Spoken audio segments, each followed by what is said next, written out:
It's 1493. A small Spanish town called Ayamonte. A sailor steps off a ship that has just returned from a place no European has ever seen before. He's been to the New World. He's seen things no one in his village will ever believe. And in his pocket, he carries a handful of dried leaves that he has learned how to roll, how to light, and how to breathe. So he does what any human being would do. He shows his neighbors. He stands in the middle of the street.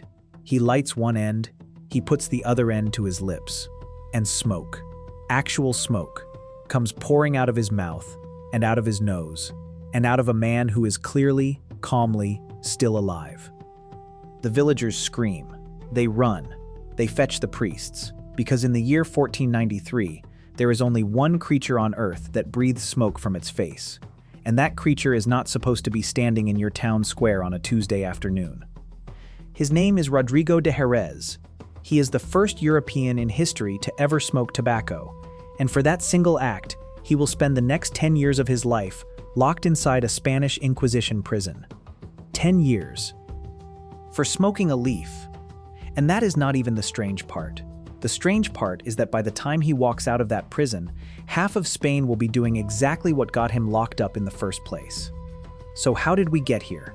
How did human beings, across every continent, across thousands of years, all independently arrive at the same strange idea that setting a plant on fire and breathing it in was a good thing to do with an afternoon?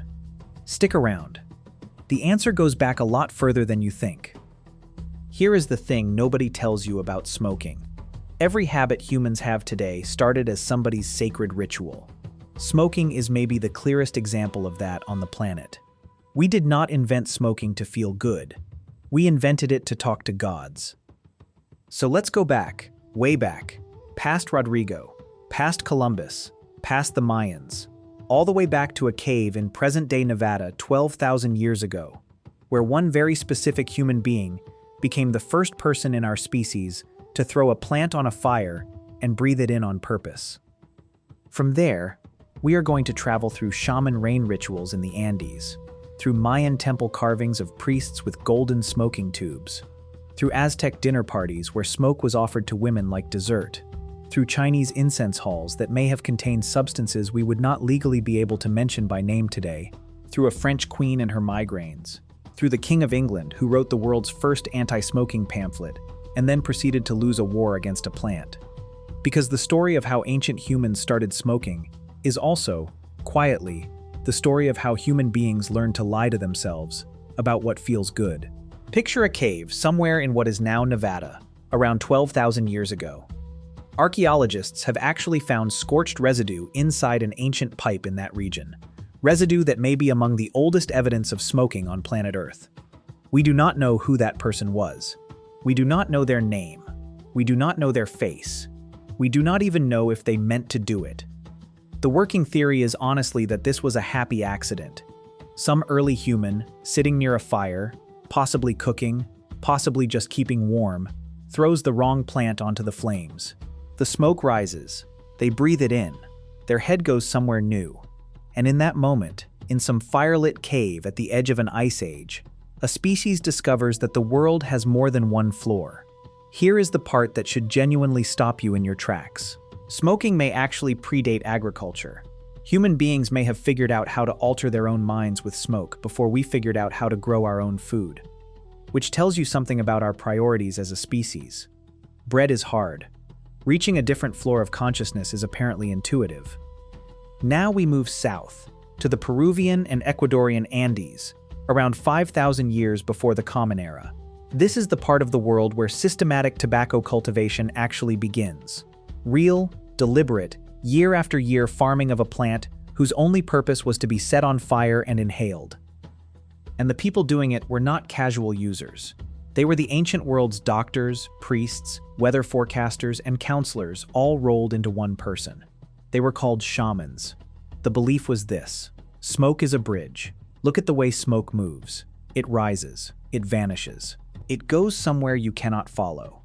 To the people of the early Andes, that was not a physical phenomenon. That was a road. Smoke was how a prayer got from a human mouth to a sky god's ear. One legend tells of a shaman during a terrible drought who climbed to a high place, lit a bundle of tobacco, and blew smoke into the sky. The logic, if you really sit with it, is beautiful. Rain comes from clouds. Clouds look like smoke. Therefore, if you send up your own smoke, you might be able to politely show the sky what you are asking for. Did it work? Almost certainly not. Did it matter? Apparently, to thousands of years of human beings, absolutely yes. Imagine the job description. Must be able to inhale enough plant matter to enter a trance state. Must be able to diagnose illness through visions. Must be able to predict the weather using smoke. That was a real career path for entire millennia. Modern HR would have questions. Now we cross north into Mesoamerica, and things get truly extraordinary. At the ancient Mayan site of Palenque, in present-day Mexico, there is a stone carving of a priest holding what is unmistakably a smoking tube. The pose is regal. The figure is clearly powerful. The act is unmistakably sacred. The Maya believed that tobacco was a literal gift from their gods. They had smoking deities, gods whose entire spiritual function was to be on fire, to be inhaled, and to carry the prayers of the living upward. Priests smoked through carved tubes. Kings smoked rolled cigars wrapped in palm leaves. The word cigar may actually descend from the Mayan word sicar, which meant, roughly, to smoke. And then there are the Aztecs, who took the whole ritual to a level that frankly modern hospitality cannot compete with. At formal Aztec banquets, women were handed flowers and smoking tubes before they were even served food. Smoke was an offering. Smoke was a welcome. Smoke was how you told a guest, "You matter to me." But here is the twist. Smoking among the Maya and the Aztecs was so prestigious that it was rationed by class. Common people might never touch tobacco in their entire lives. The act we now associate with cheap convenience store purchases and 15-minute breaks behind a dumpster was, 500 years ago, the equivalent of being served century-old wine by royalty. We have come a long way. I am genuinely not sure in which direction. Meanwhile, on the entire other side of the planet, something parallel was happening, and it had been happening for thousands of years before Columbus was even a concept. The Babylonians, the early Indians, the Chinese, the ancient Israelites, all of these civilizations had developed elaborate, sacred, communal smoke traditions of their own. They called it incense. Now, when most people hear the word incense today, they think of a little stick burning in a yoga studio. That is not what this was. Ancient temple incense was an industrial-scale operation. Massive bowls, towering plumes, entire halls deliberately filled with sacred smoke until the air itself was considered holy. And here is the part that does not get talked about in most history classrooms. Researchers have found credible evidence that some of that ancient temple incense contained plant resins that were, let us say, considerably more powerful than just nice-smelling herbs. Substances that we today would recognize as having strong effects on the human mind. In some parts of ancient Eurasia, certain mind-altering plants were already being used in religious contexts as early as 5,000 years before the Common Era. Which means that for thousands of years, in temples across half the planet, people were having intense spiritual experiences inside rooms that were absolutely full of smoke, from plants we no longer get to talk about freely on the internet.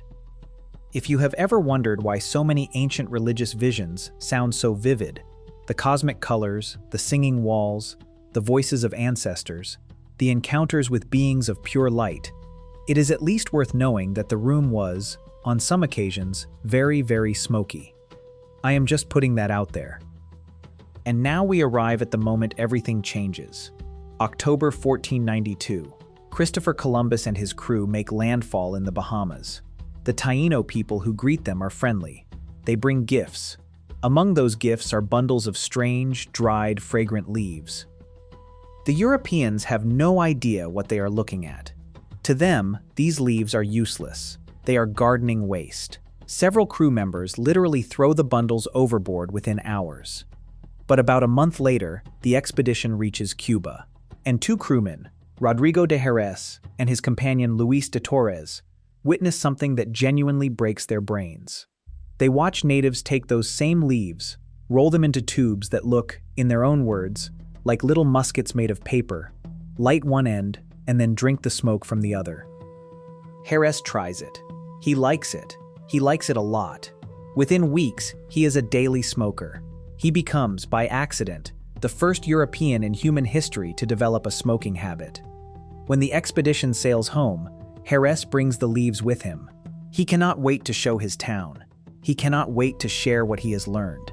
He has discovered, he thinks, one of the greatest secrets of the New World. And we know exactly what happened next, because we opened the video with it. He lights up in the streets of Ayamonte. The villagers see a man breathing smoke.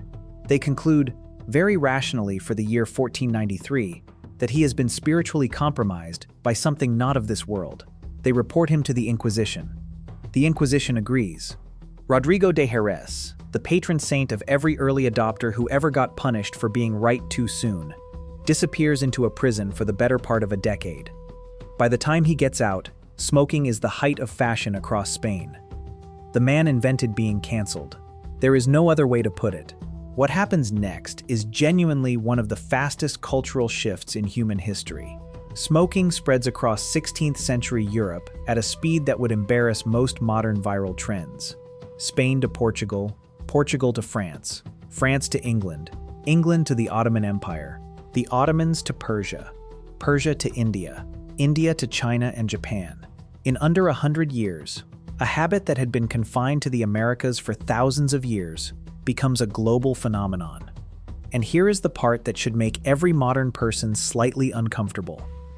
In 1565, a respected Spanish physician named Nicolas Monardes publishes a book in which he claims, with a completely straight face, that tobacco is a miracle medicine. According to Monardes, tobacco can cure tapeworms, kidney stones, shortness of breath, and, I am not making this up, dandruff. A few years later, a French ambassador named Jean Nicot encounters tobacco in Portugal. He sends a sample back to his queen, Catherine de Medici, for her chronic and famously debilitating migraines. She tries it, she believes it works. She becomes Europe's most famous smoker.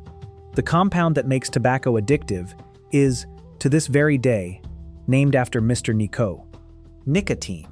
So, in less than 70 years, the same exact act, putting a burning leaf in your mouth, goes from being punishable by 10 years of imprisonment for consorting with evil spirits to being the personal medical recommendation of the Queen of France. Same act, same plant, completely opposite cultural meaning. The only thing that changed in those 70 years was who was doing it. That should make every single one of us nervous, because if something can flip that fast from witchcraft to wellness, what are we currently calling wellness that our great-grandchildren are going to look back on and say, what were they thinking? In 1604, the King of England, King James I, the same king who commissioned the famous English Bible, does something unusual for a monarch. He picks a fight with a plant. He writes a pamphlet. The full title is A Counterblast to Tobacco. In it, King James does not hold back. He calls smoking disgusting. He compares the inside of a heavy smoker's lungs to, and this is a direct paraphrase from the original, the soot inside a kitchen chimney. He even references an early autopsy of a heavy smoker showing visibly blackened lungs, which is frankly, genuinely impressive medical observation for 1604. Then he does something even more aggressive. He raises the tax on tobacco imports by 4,000%. 4,000%. He is trying to price smoking out of existence using royal economic firepower. And do you know what happens? Nothing. Nothing happens. Smoking continues to explode in popularity across England. People smuggle. People grow their own. People simply pay the tax and keep going. The King of England, one of the most powerful human beings on the entire planet at the time, gets absolutely steamrolled by a leaf. In 1604, a monarch with absolute authority and a printing press loses a war against a plant. That should tell you everything you need to know about how habit formation actually works in the human brain. The plant always wins. The plant always wins. For most of human history, smoking was slow. It was artisanal. The Mayan king with his ceremonial tube, the Andean shaman preparing for a trance ritual, the European gentleman packing a clay pipe over the course of an entire evening. Even the hand-rolled cigar took skill, patience, time. Smoke had ceremony. Smoke had pace. And then, in the late 1800s, somebody invents the cigarette rolling machine. One machine, one single industrial device, can produce more cigarettes in a day than 50 skilled human rollers working flat out. The price of a cigarette collapses overnight. What used to be a ritual becomes a habit. What used to be a habit becomes a reflex. Smoking goes from something you did once a week with intention to something you do 20 times a day without thinking. The same act that took an Andean shaman years of training to perform sacredly is now something a 12-year-old apprentice can perform on his lunch break without removing his hat. This is what industrialization does, every single time, to every single thing it touches. It takes something that meant everything, and it makes it cost almost nothing. And when something costs almost nothing, we start doing it constantly. And slowly, generation by generation, we forget why we ever started. We kept the smoke. We threw away the meaning. Here is what genuinely strikes me when I trace this entire arc. From a Nevada cave 12,000 years ago, all the way to a modern convenience store counter. Every single ancient civilization that started smoking, every single one, treated smoke as sacred. The Andean shamans, the Mayans, the Aztecs, the Chinese incense priests, the Indian ritual halls. Every culture independently arrived at the same intuition. Smoke is a bridge.